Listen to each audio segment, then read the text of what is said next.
नमस्कार, आप सुन रहे हैं द गैंगस्टर सागा मोहब्बत पलों में मेरे साथ। द गैंगस्टर सागा के पिछले एपिसोड में हमने जाना था चॉकलेटी रोमांस। अब डिटेल में बताने की शायद ज़रूरत नहीं है। हाँ, मैं नहीं बताने वाली, जाकर आप पिछला एपिसोड सुन लीजिए। हाँ, बाकी का बता देती हूँ। 2 कदम थे जो कुछ ढूँढ रहे थे। ढूँढते-ढूँढते वो एक रूम में गए थे और वहाँ पर अलमीराएँ खोलने लगे थे। कुछ पाया था, कुछ नहीं पाया था और वो 2 कदम वापस अपनी जगह पर आ गए थे। अपनी मोहब्बत से अमाल और कविशा ने एक दूसरे को पूर्ण किया था और फिर कुछ बातें की थी संजीदगी की कविशा ने अमाल से। बनी की माँ तपेदिक से ग्रस्त हैं, जो एक बहुत गंभीर मुद्दा है इस गांव के लिए। इसी को लेकर कविशा चिंतित थी, जिसने यही बात अमाल से शेयर की थी। फिर उसे मालूम हुआ था कि अमाल ने जो ज़मीन खरीद कर उस पर हॉस्पिटल की इमारत तैयार करानी शुरू की थी, वो कविशा की है। ये दोनों की आंखें बंद हुई थीं और नींद की आगोश में गुम हो गई थी। अब आइए अगले एपिसोड में चलते हैं। ये कबूतर जो रात को इतनी देर से सोए थे अपने पार्टनर के साथ, वो इतनी सुबह कैसे उठ गए? अरे उठकर गीत गाने लगे थे। अब इनका गीत गाना तो अलग ही गुटरगू करता है ना। फिर वो तोते कम होते हैं जो सुबह सुबह अपनी तेज आवाज़ के साथ ना जाने कितनी दूर खड़े इंसान के कान में पहुंच जाते हैं। तो ये तो यही सोए थे। अमाल की आंखें खुल आई थी और फिर उसकी आंखें खुलते ही कविशा पर पड़ी थी। हल्का हल्का वो चॉकलेटीपन अभी भी था होठों पर, जिसे देखकर अमाल के लब तो मुस्कुराए ही मुस्कुराए थे, उसका दिल भी मुस्कुरा दिया था। जान। जब अमाल ने कविशा के कानों पर उंगली फेरते हुए पुकारा, तो उसकी उंगली को हटाते हुए अपने सर को, अपने चेहरे को फिर से कविशा ने अमाल के सीने पर किया। सुबह हो गई है, जगना नहीं है। बिल्कुल नहीं। अच्छा, तो एक चॉकलेट और लेकर आऊँ?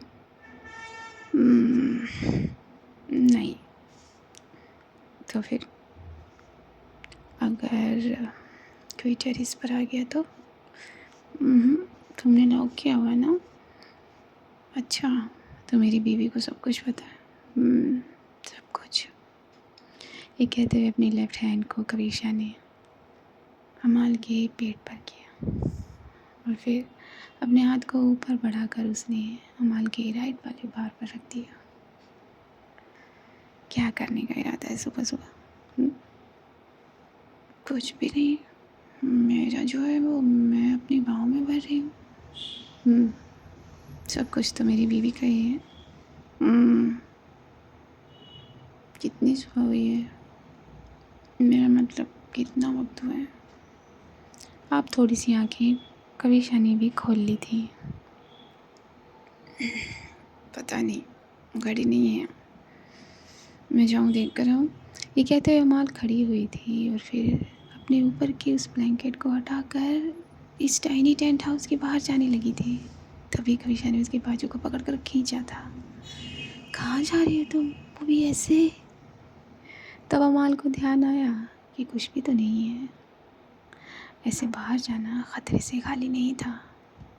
ये कबूतर कम थोड़ी होते हैं, कभी कभी ये भी बातें कर लेते हैं और बहुत सारी चीज़ें बता दिया करते हैं। तो बस बच गई थी अमाल। अमाल ने मुस्कुराते हुए कविशा को देखा जो ब्लैंकेट के अंदर थी। ब्लैंकेट हटाना चाह रही थी अमाल, लेकिन कविशा ने उसके हाथ को थामा। क्या है, अब क्या करना है? कुछ नहीं, देखना है ये चॉकलेट कहाँ कहाँ से खाई, जो तुमने एक जगह भी नहीं छोड़ी, एक जगह भी नहीं। मेरी बीवी की एक भी जगह छोड़ी जा सकती है क्या? हाँ। ये कहते हुए अमाल के होंठ फिर से कविशा के होंठों पर पड़ गए थे और फिर से वो उसी रात के नशे में डूबने वाली थी कि कविशा ने उसके चेस्ट पर हाथ रखकर उसे दूर किया। अरे ये क्या बात हुई बीवी? सुबह हो गई है ना, तुम बहुत परेशान करने लगी हो। जिस दिन मैंने किया ना, उस दिन समझ में आ जाएगा तुम्हें। तुम्हें क्या लगता है मुझे अभी तक समझ में नहीं आया कि मेरी बीवी क्या कर सकती है अपने हथियारों से तुम्हें घायल। हाँ, लेकिन ये हथियार मेरे किसी काम के नहीं। क्या मतलब? मेरा मतलब कि ये सारे हथियार मुझ पर नाकाम होंगे। ओह, ऐसा है क्या? ऐसा ही है। हाँ, सोच लो। ना ना, सोच लिया। बस मुझे एक ही चीज़ घायल करती है, मेरी बीवी की जानलेवा है। फिर वो चाहे अपने होठों से करे, चाहे अपनी आँखों से, या फिर अपने। ये कहते हुए अमाल की गर्दन झुक गई थी, झुक कर नीचे सरकने लगी थी। उसकी निगाहों के इरादे ठीक नहीं लग रहे थे। बदमाश हो तुम, बहुत बुरी बदमाश। पहले तो कोई कुछ और कहता था। हाँ, तो अभी भी हो तुम गुंडी, लेकिन मेरी गुंडी, समझी तुम? समझी बहुत अच्छे से। अमाल की निगाहों में एक गहरापन झलक रहा था, जैसे उसकी आंखें बहुत भारी हों। हैंगओवर जिसे कहते हैं, पूरा का पूरा हैंगओवर था उसकी आंखों में, जो कविशा भांप रही थी। ऐसा लग रहा है कि किसी ने इतनी सारी पिला दी है तुम्हें। आंखें देखो और उठ कर जाना है। चुपचाप सो जाओ। पिलाया था बहुत कुछ है किसी ने। हाँ, मैंने खुद पिया है, और क्या टेस्ट था। वाह, चुप चुप, बेशर्म हो तुम। अमाल के होठों पर कविशा ने अपना हाथ रख दिया था। उसके हाथ के पीछे से ही अमाल कुछ कहना चाह रही थी। हाँ, तुम बेशर्म हो, बेशर्म। मुझे भी करती जा रही हो। अमाल की कहते हुए अपनी गर्दन को कंटिन्यूसली नाम में हिला रही थी। कविशा ने अपना हाथ हटाया। तुम बेशर्म नहीं हो बीवी, तुम मेरी जान हो, जो मेरी जान लेती रहती है।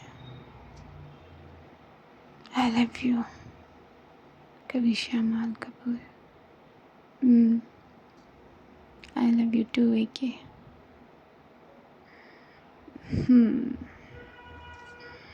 तो ये हैंगओवर उतारना है या नहीं उतारना है? बिल्कुल नहीं। मैं तो चाहती हूँ ये ज़िंदगी भर न उतरे, बिल्कुल भी ना उतरे। हर शाम को चढ़े, हर शाम तक रहे, और बस मेरी बीवी मुझे प्यार करती रहे, हर जगह, हर अंग, हर सांस में। चलो उठो, सुबह हो गई है। कविशा ने ये कहकर अपने आप को उठाया था, और अमाल अपनी जगह सोई हुई थी। जब कविशा उठी तो उसके ऊपर से वो ब्लैंकेट हट गया था। अमाल की निगाहें पड़ी थी। अमाल के दोनों हाथ घूमकर उसके सर के नीचे आ गए थे। रिलैक्स होकर लेटकर अपनी बीवी को देखने लगी थी। क्या तुम सच में बेशर्म हो गई? ऐसे क्या देख रही हो? मेरी बीवी दिखा रही है तो मैं देखूँगी। नहीं, मैं नहीं दिखा रही तुम्हें। अच्छा भी, अब चलो ना। मेरे कपड़े कहाँ फेंके हैं तुमने? कविशा ने पूछा। मैडम, आपने कपड़े पहने थे? हाँ, बिल्कुल पहने थे। मेरा कुर्ता? बीवी, वो मेरा कुर्ता है। हाँ, तो तुम मेरी हो, समझी, मेरी गुंडी। तभी कुर्ता तलाश लिया था कविशा की निगाहों ने, और वो जल्दी से जल्दी अपने रूम में पहुंच जाना चाहती थी, क्योंकि ये कुर्ता एक नाममात्र का पर्दा था और कुछ भी नहीं। उसने फट से उस कुर्ते को अपने बदन पर ढांपा, और फिर इस खूबसूरत क्यूटी टेंट हाउस को देखा। वो ग्रीनी बल्ब अभी भी एक हल्की हल्की रोशनी दिखा रहा था। और बाहर कबूतर और तोते अपने ही गुणगान गा रहे थे। अब चलो भी। हम्म, ठीक है, चलो ये सब समेट दूँ पहले। तुम समेटो, मैं कमरे में जा रही हूँ। ओके बेबी, जैसा तुम कहो। कविशा ने अपने होंठ अमाल के होंठ पर रखे कुछ सेकंड के लिए और वापस खींच लिए। अमाल उसका हाथ पकड़ती बस वो इसी ख्याल में थी कि ख्याल ही में थी। कविशा वहाँ से भाग भी आई थी। दरवाजे पर आकर खड़ी होकर उसे जीभ चिढ़ा दिया था। जीभ चिढ़ाकर दरवाज़ा खोल दिया था फट से। चली जल्दी अपने कदमों को नीचे किया था सीढ़ियों से। और इसके साथ साथ वो देख भी रही थी, क्योंकि जो हवेली की दासियाँ थी उन्हें जल्दी उठने की आदत थी। उनके बहुत काम रहते थे, जो जल्दी उठ भी गई थी। अगर किसी ने देख लिया तो नहीं नहीं, कोई नहीं होगा इस तरफ तो नहीं। हॉल में होती हैं वो, जो रसोई का काम करती हैं, वो सबसे पहले उठती हैं और सब्जियां लेकर हॉल के सोफे पर बैठकर काटने लगती हैं। उन्हीं के बारे में कविशा सोच रही थी। जब उसने अपने कदमों को ज़रा सी सावधानी दी तो उसने देखा कि सच में वो हॉल में ही बैठी हुई हैं। लेकिन शुक्र था ये खुदा का कि वो अपना बैग लिए हुई थी उस तरफ। कविशा ने धीरे धीरे अपने कदमों को जमाया। जमाते जमाते कैसे न कैसे वो अपने रूम में पहुंच गई। और जब उसने दरवाज़ा खोला तो उसे दरवाज़ा खुला हुआ पाया, जबकि रात को लॉक किया था ना। नहीं, हाँ, अम्मू ने लॉक किया था। कविशा अपने आप से बात कर रही थी। हाँ, ये शुक्र ज़रूर था कि वो अपने कमरे में पहुंच चुकी थी। फट से उसने दरवाजे को लॉक कर दिया था और एक लंबी सांस ली थी। क्या क्या दरवाज़ा लॉक नहीं किया था अमाल ने? मेरे सामने तो किया था। बन्नी की तरफ देखा कविशा ने तो बन्नी करवट ले रही थी, अपनी आंखों को मलते हुए। वो चॉकलेट उसके हाथ में ही थी अभी भी। आंखों को मलते हुए जब वो कविशा की तरफ मुड़ गई तो उसने कहा, दीदी आप क्या कर रहे हो वहाँ पे? अपनी तोतली आवाज़ में कविशा को देखकर बन्नी ने कहा। कविशा ने फट से चादर उठाई और अपने आँख को ढक लिया। कुछ नहीं बेटा, अभी आप सो जाओ। अभी इतनी सुबह नहीं हुई है। ठीक है, ये कहते हुए वो अपनी करवट दूसरी साइड ले गई थी। फट से कविशा ने अपने कपड़े निकाले थे और फट से वो बाथरूम की तरफ बढ़ गई थी। जाकर वो जल्दी जल्दी बात लेने लगी थी। वहाँ अमान ने इस टेरेस का, इस छत का जो भी सारा ताम झाम फैलाया था मोहब्बत के लिए, वो सब समेट लिया था। कबूतरों को देखकर अमाल हंसने लगी थी। कबूतरों के और तोते के पीने वाले पानी को प्याले को भर दिया था अमाल ने। देखा था कि वहाँ दाना है कि नहीं, वो भी भरा था। और फिर अपने कदमों को ज़रा धीरे धीरे वो नीचे की तरफ बढ़ाने लगी थी। तभी मॉम टकरा गई थी, जो धीरे धीरे शायद गार्डन की तरफ बढ़ रही थी। अरे अमाल ने फट से मॉम के पैर छुए थे। बस बेटा, बस इतनी सुबह ऊपर से क्या हुआ? कुछ नहीं मॉम, वो बस अभी तो गई थी मैं 5 मिनट पहले, ऐसे ही। आप इतनी सुबह?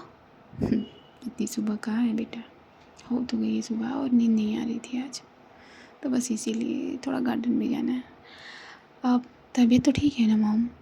अमाल फ़िक्रमंद हो गई थी। हाँ तबीयत ठीक है, बस ज़रा सा कमर में दर्द है। परेशान कर दिया है इस दर्द ने मुझे। मॉम की आवाज़ में उनके दर्द झलक रहा था कि उन्हें ज़रा सा दर्द नहीं है कमर में। मॉम, फिर आपको इतना चहलकदमी करने की क्या ज़रूरत है? चलिए वहाँ बैठिए। अरे नहीं, सोई तो हुई थी मैं रात भर, अब थोड़ा टहलने दे, चल मेरे साथ। मॉम ने अमाल का हाथ थामा और गार्डन की तरफ वो बढ़ गई थी। कुछ बातें हुई थी बस। तभी अमाल ने वो बात छेड़ी थी। मॉम, वो मिस्टर ग्रोवर है ना? कौन? ये सुनते ही मॉम के कान खड़े हो गए थे। मिस्टर ग्रोवर, क्या मैंने ठीक सुना? और वो जो आवाज़ अभी दर्द में ज़रा धीमी थी, वो फिर से स्ट्रॉन्ग हो गई थी। हाँ मॉम, मिस्टर ग्रोवर ने मुझे अपने पास बुलाया था। तुझे अपने पास बुलाया था? लेकिन किस लिए बुलाया था उसने तुझे? हम्म, वो गोल्ड हॉर्स का हेड बनाना चाहते हैं मुझे। सारा एम्पायर मुझे सौंप देना चाहते हैं मॉम। ये उसकी कोई चाल होगी। जैसे उसने नहीं मॉम, उन्होंने नहीं मारा हमारे पापा को, उन्होंने खुद कहा। तू इतने यकीन से ये कैसे कह सकती है? हम्म, तू तो तब 7 साल की ही थी। जानती हूँ मॉम, लेकिन मुझे ऐसा लग रहा है कि उन्होंने हमारे पापा को नहीं मारा, कोई और है। वरना वो मुझे या हम सबको यहाँ क्यों रहने देते? अगर उन्हें पापा से ही खतरा था तो फिर हमसे क्यों नहीं था? क्या उन्हें मालूम नहीं था कि हम यहाँ हैं? मॉम, ये सोचने वाली बात है। कभी भी कभी भी गोल्ड हॉर्स की तरफ से हमें कोई धमकी या कॉल या चेतावनी कुछ भी नहीं आया मॉम, कुछ भी नहीं। अगर उन्हें हमारे पापा से प्रॉब्लम थी, दिक्कत थी, हमारे पापा उनके रास्ते के कांटे थे, तो हम कम तो नहीं है मॉम। तो फिर उन्होंने हमें खरोच पहुंचाने की क्यों नहीं सोची थी? उन्होंने हमारे पापा को नहीं मारा मॉम। तो वो कुछ भी बोल रही है, तुझे कुछ नहीं मालूम। उसी ने कपूर नहीं मॉम, नहीं। वो पापा की जो चीज़ें थी वो चीज़ें उसी कमरे में है, उन्हीं अलमीराज में है। अब उनमें क्या ढूंढना है तुझे? और क्या पट्टी पढ़ा गया है वो तुझे? पट्टी नहीं पढ़ाई है मॉम। लेकिन कोई अपना क्यों मारेगा तेरे पापा को? हाँ, क्यों मारेगा? कुछ तो है मॉम, कुछ तो है। कुछ भी नहीं है, उसी ने मारा है गोल्ड हॉर्स की गद्दी हासिल करने के लिए, और कुछ नहीं। क्योंकि वो जानता था कि उससे काबिल है तेरे बाबा। तेरे बाबा के नाम से लोग थर थर काँपा करते थे उस वक्त, इसीलिए। और तब जो इस गोल्ड हॉर्स का हेड था, उसके दाहिने हाथ थे तेरे बाबा। उन्हीं को वो चेयर, वो कुर्सी मिलने वाली थी। लेकिन इस ग्रोवर से वो सब देखा नहीं गया, इसलिए तेरे पापा को। और तू कह रही है तेरे पापा को उसने नहीं मारा? मैं इस सच्चाई तक पहुंचना चाहती हूँ। जिसने भी मेरे पापा को मारा, उसके सीने में, उसके सर में मैं गोली मारूंगी। नहीं, उस पर सिर्फ मेरा हक है, सिर्फ मेरा। मैं उसके सीने में गोली उतारूंगी, मैं। ये कहते हुए मॉम की आंखों में जो आक्रोश था, जो गर्मी थी, जो लालपन था, जो आग थी मॉम की आंखों में, वो किसी को भी जलाकर राख कर सकती थी, इतनी आग। कविशा बाथरूम से अपना बाथ लेकर आ गई थी। रात का जो भी हैंगओवर था वो उतार आई थी। उसके लिए मुस्कुरा रहे थे। बाथरूम में जो वो अभी कर कर आई थी, उसी की वजह से जगह जगह से वो चॉकलेट उसने हटाई थी। ज़रा ज़रा रह गई थी, हर जगह ज़रा ज़रा छोड़ दी थी अमाल ने। जहाँ चॉकलेट नहीं थी वहाँ अमाल के दांतों के निशान थे। बस उन्हीं सब को देखकर, उन्हीं सब को सोचकर मुस्कुरा रही थी कविशा। फट से उसने सिंदूरदानी उठाई थी उसी भाव के साथ, और अपनी मुस्कान को और ज़्यादा किनारा देते हुए उसने अपनी मांग को भरा था, अपने सर को दुपट्टे से ढका था, और फिर पूजा घर में गई थी। अपनी आवाज़ बुलंद कर दी थी अपनी उस आरती से, और वो आवाज़ गार्डन तक पहुंची थी। मॉम की आंखों में ठंडक आ गई थी। बस एक यही लड़की है जो इस आग को हल्का कर देती है। पता नहीं किस नेकी के बदले मिल गई है हमें। पहले तो लगा था कि तूने आफत ले ली है सर, लेकिन अब ज़िंदगी का बहुत बहुत महत्वपूर्ण हिस्सा बन गई है ये, बहुत महत्वपूर्ण बन गई है। मॉम की एक एक बात पर आमाल का सीना चौड़ा हो रहा था, उसके गाल लाल भी हो रहे थे साथ में ही। तू नहाई नहीं अभी तक, देख तेरी बीवी नहा कर पूजा करने भी पहुंच गई है, जा जल्दी से नहा ले। ये कहते हुए मॉम ने अमाल को भेज दिया था और मॉम के कदम पूजा घर की तरफ बढ़े थे। पूजा घर पर पहुंचे थे और अंदर ले गई थी मॉम अपने कदम, और ठीक पीछे खड़ी हो गई थी कविशा के। रूह भी धीरे धीरे उतर कर मंदिर में आ गई थी। काका ने भी अपने कदम अपनी मुस्कान के साथ मंदिर की ओर किए थे। पलटी थी कविशा हर रोज़ की तरह, और फिर सभी को प्रसाद दिया था। सभी को ये चरणामृत देकर उसने पुण्य तो ज़रूर कमाया था। खुश रहे, बहुत खुश रहे, सदा सुहागन रहे, काका ने बड़े दिल खोल के आशीर्वाद दिया था। और उस आशीर्वाद पर मॉम भी मुस्कुराई थी, रूह भी मुस्कुराई थी। सभी को चरणामृत देते देते कविशा अपने रूम में पहुंच गई थी। रूम में जाकर उसने देखा बनी सोई हुई है। बनी को जगा दो, क्योंकि मुझे तो निकलना होगा ना। हाँ बेटा, उठो उठो, सुबह हो गई है बेटा, उठो। "उम्म, उम्म।" अपने होठों को गोल बनाया था बनी ने, अपनी आँखों को मसला था अपनी टाइनी टाइनी हाथों से, और फिर सो गई थी वो। अरे, कविशा के कंधे झुके थे। तभी अमाल अपना बात लिए आ गई थी। कविशा इस बात से अनजान थी। अपने गीले गीले नम नम हाथों से अमाल ने कविशा के पेट पर रखकर उसे अपनी तरफ खींच लिया था, जिससे कविशा की आंखें बंद हो गई थी। क्या तुम्हें मेरी जान निकालनी है?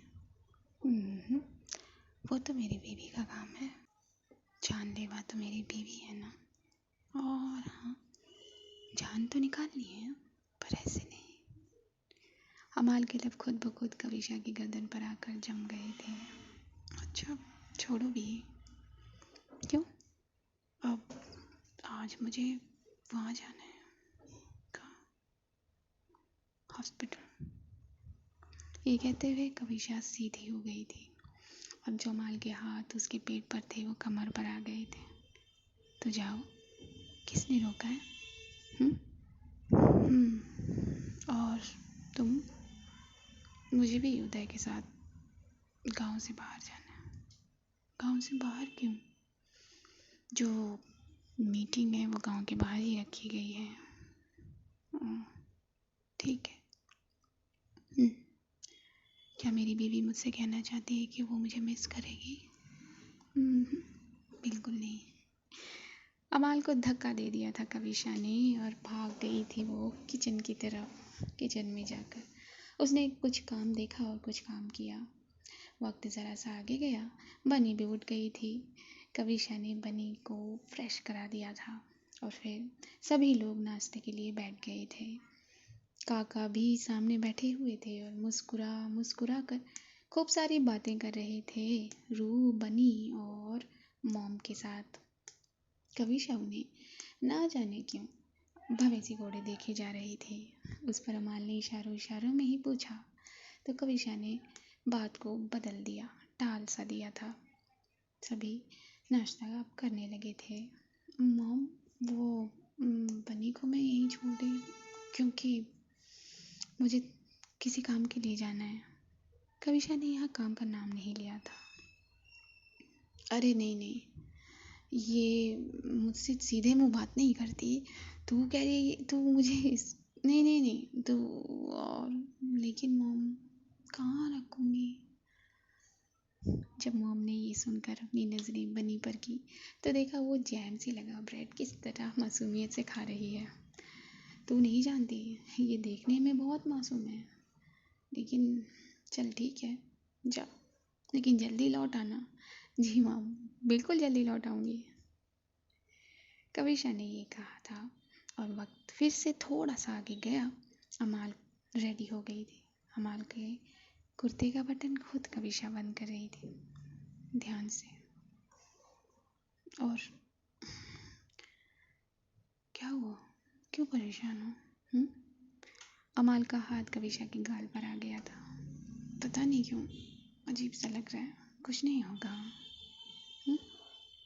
और कुछ हुआ तो मैं कॉल करूँगी, लेकिन तुम जल्दी से घर पर आ जाना।